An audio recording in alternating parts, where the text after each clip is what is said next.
There is a quiet law working behind every success story and every repeating struggle, and most people never notice it because it does not shout, it simply reflects. This law can be called the mirror principle, and it has nothing to do with forcing results or chasing techniques. It works on a much deeper level, the level of who you are being inside. Your life does not change because you try harder. Your life changes because you change first on the inside, and the world adjusts later. When people say they want a different life, what they usually mean is they want different circumstances, more money, better relationships, peace, confidence, freedom, but they keep carrying the same inner identity, the same self-image, the same emotional habits, and then they wonder why nothing truly shifts. This is where the mirror principle quietly exposes the truth. Reality does not respond to what you want, it responds to what you are. This principle is not about action plans or hustle culture. It is about alignment. It is about becoming the version of yourself that naturally lives the life you desire. If someone wants wealth but deep down feels unworthy, insecure, or afraid of responsibility, the mirror of reality will faithfully reflect that inner state. Money may come briefly, but it will not stay. Opportunities may appear, but they will collapse. The mirror never lies. It only echoes what is placed before it. When nothing changes externally, it is not punishment, it is feedback. The first and most important realization of the mirror principle is simple. If you do not shift internally, nothing outside can remain changed. This is not philosophy, it is observation. Look closely at people who seem stuck. They change jobs, move cities, switch partners, start new projects, but the same patterns follow them, the same frustrations, the same disappointments. Different stage, same play. This happens because the inner character never changed, the mirror simply followed. Mastering this principle is not comfortable because it requires honesty. It requires seeing your own reflection without excuses. It asks you to confront beliefs you may not like, habits you have normalized, and stories you have repeated for years. But if you are truly ready for deep change, not surface improvement, this understanding opens a door that does not close again. Reality behaves like a mirror because your outer world is shaped by your relationship with yourself and your relationship with life itself. How you interpret events, how you assign meaning, how you speak to yourself internally, this becomes the image projected outward. If someone believes the world is hostile, unfair, or limited, the mirror confirms it. If someone believes life supports growth and opportunity, the mirror confirms that too. Reality does not argue, it agrees. Take money as an example, not as a goal, but as a reflection. If someone constantly thinks money is stressful, hard to earn, or never enough, the mirror responds with delays, losses, and pressure, not because money is bad, but because the belief shapes behavior, perception, and choices. The world then arranges itself to match that expectation. Evidence appears everywhere, reinforcing the belief, and the cycle continues. This is why trying to fix life only from the outside rarely works. People try to manipulate the reflection instead of changing the image. They push harder, negotiate more, complain louder, or chase shortcuts, but the mirror cannot be fooled. It only reflects what is consistently held within. Changing the reflection without changing the image is like arguing with glass. Think of reality as a loyal companion. It does not judge, it simply validates whatever identity you carry. It says, you believe this about yourself, then let me show you more proof. This is why awareness is power.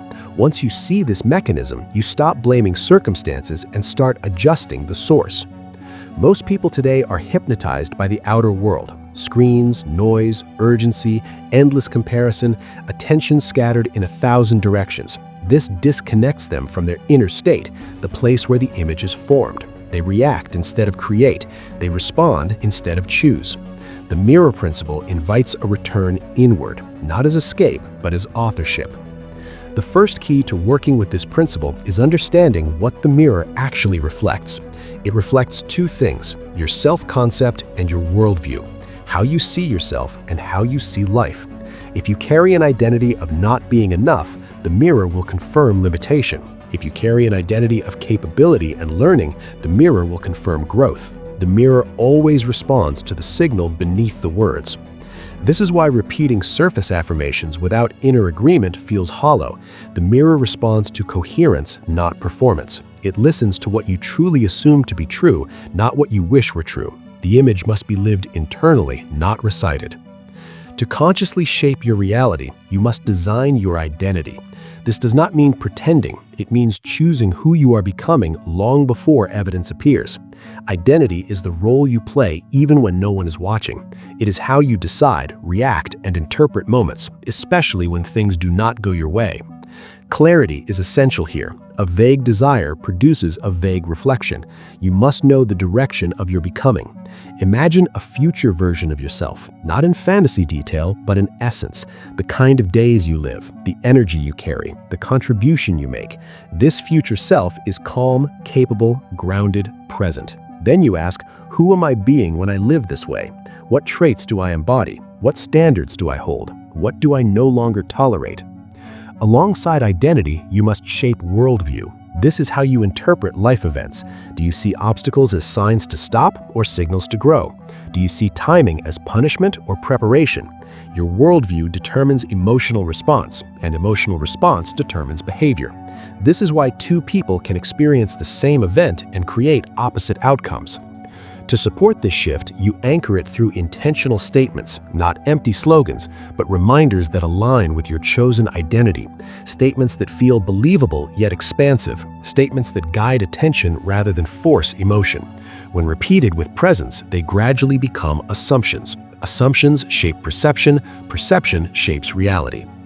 Consistency matters more than intensity. The mirror responds to repetition over time, not emotional spikes. This is where patience becomes power. Internal shifts occur instantly.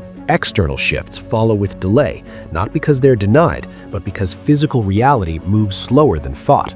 This delay tests commitment. It reveals whether the identity is stable or conditional. Many people quit during this delay phase. They return to old beliefs because results are not immediate. The mirror then reflects that doubt and the cycle resets.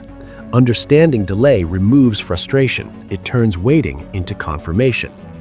This brings us to the second key, loyalty to your chosen identity regardless of temporary feedback. Moods will fluctuate, circumstances will wobble, but identity must remain. When you stay loyal long enough, reality reorganizes, patterns shift, relationships change, opportunities align, not magically, but naturally. People experience cycles because they tie identity to emotion. When they feel good, they believe. When they feel bad, they doubt. The mirror reflects both, with delay, creating waves. This is not failure, it is misalignment. Stability is the solution. Remain anchored even when evidence is catching up. The mirror principle rewards those who persist internally before results arrive. This is not blind faith, it is disciplined alignment. When you act, think, and decide from the identity you are becoming, life has no option to adjust. The third key of the mirror principle is subtle but extremely powerful. Reality does not reflect the emotional tone of your thoughts, it reflects their core content. This distinction changes everything. Many people believe that feeling angry, sad, or frustrated automatically attracts negative outcomes, but that is not entirely accurate. Emotion is energy, but direction comes from meaning. What the mirror listens to is the story beneath the emotion. If someone constantly says, "I hate my job, I'm tired of bills, I'm stuck," the mirror does not reflect hatred itself. It reflects job stress, financial pressure, and stagnation. The focus becomes the blueprint. Life then delivers more situations that match that content, confirming the internal narrative.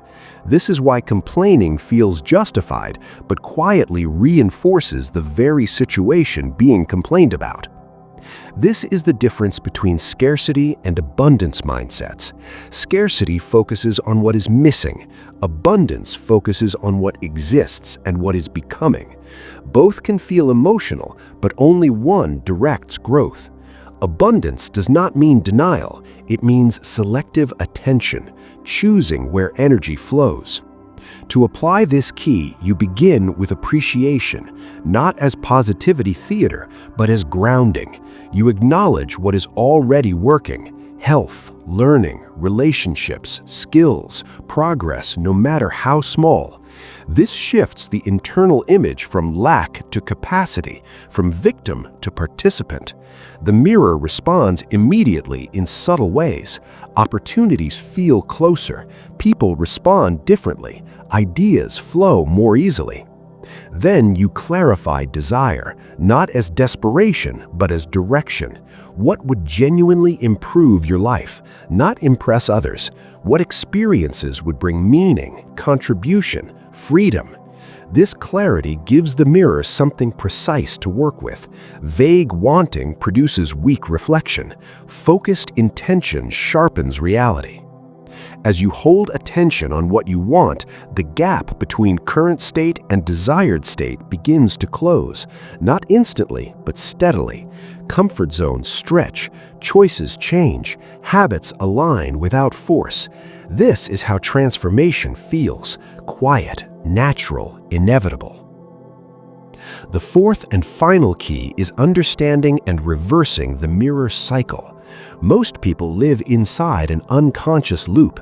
They observe current reality, react emotionally, form beliefs, then reality reflects those beliefs again. Observation, image, reflection, repeated endlessly. This creates the feeling of being stuck. To break this loop, you must reverse the order. Creators do not start with observation, they start with intention. They choose the image first, regardless of current evidence. This is not ignoring reality, it is understanding its timing. What you see today is yesterday's identity made visible.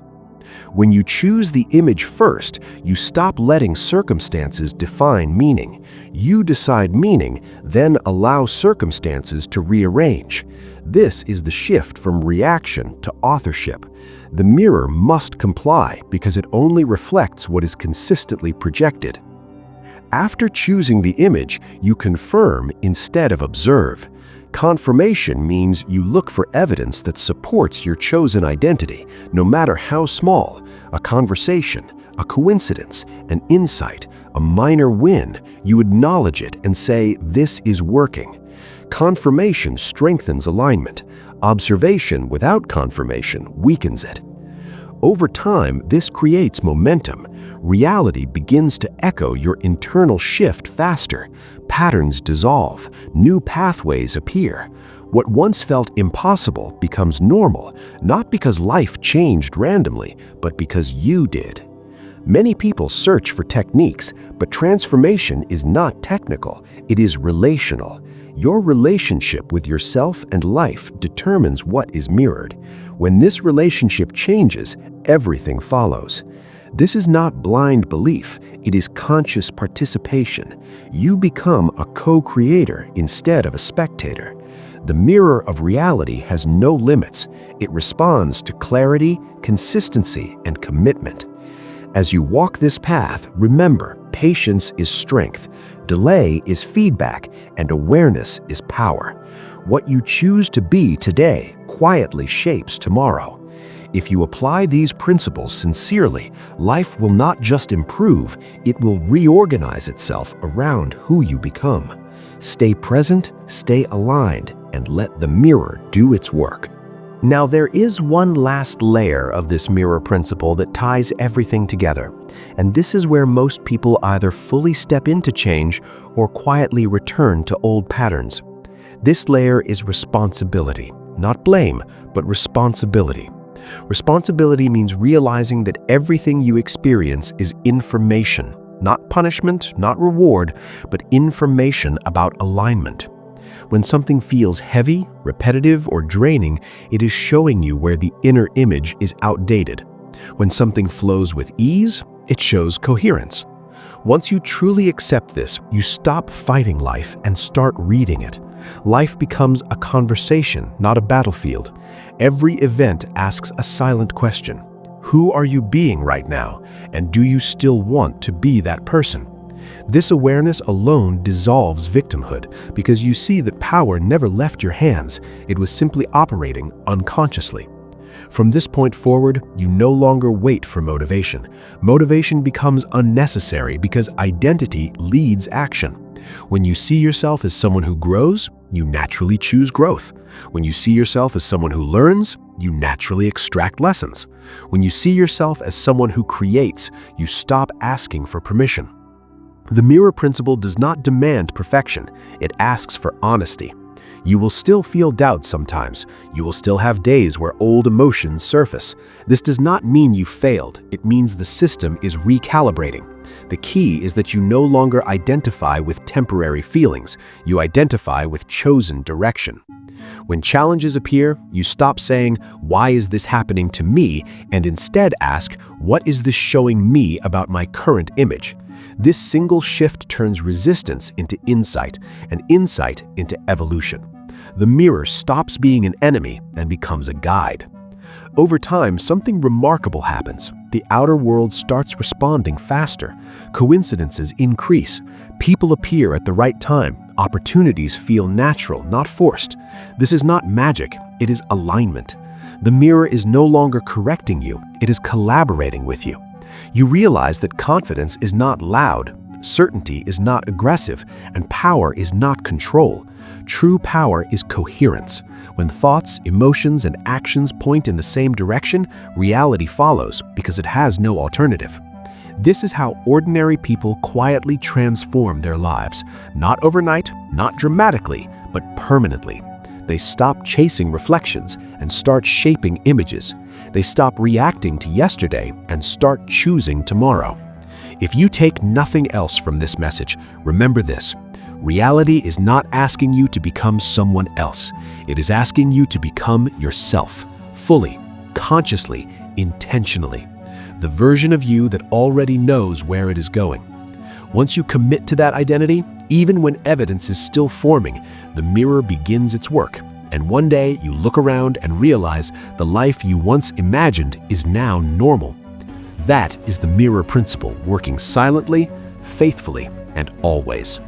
Stay aware, stay aligned, and let reality reflect the truth you choose to live.